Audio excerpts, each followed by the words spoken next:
Hello friends.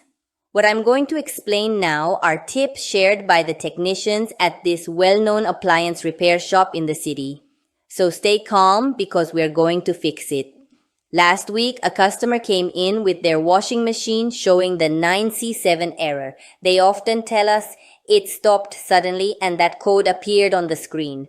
In the shop, we know this usually indicates a communication problem between the control board and the motor, and the machine stops on its own to prevent major damage.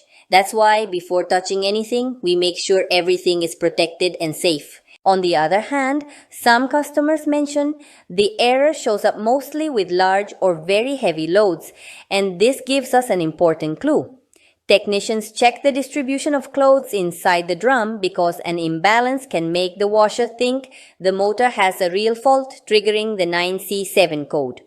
Adjusting the load correctly often eliminates the error temporarily, though we always recommend a full inspection to ensure there are no hidden issues. Additionally, it's common for motor connections or speed sensors to be dirty or loose. Some customers say, everything seems connected, but it keeps appearing. And in those cases, shop technicians check every cable, clean the contacts, and tighten the connectors. This often fixes the communication between the motor and the board, preventing the code from repeating.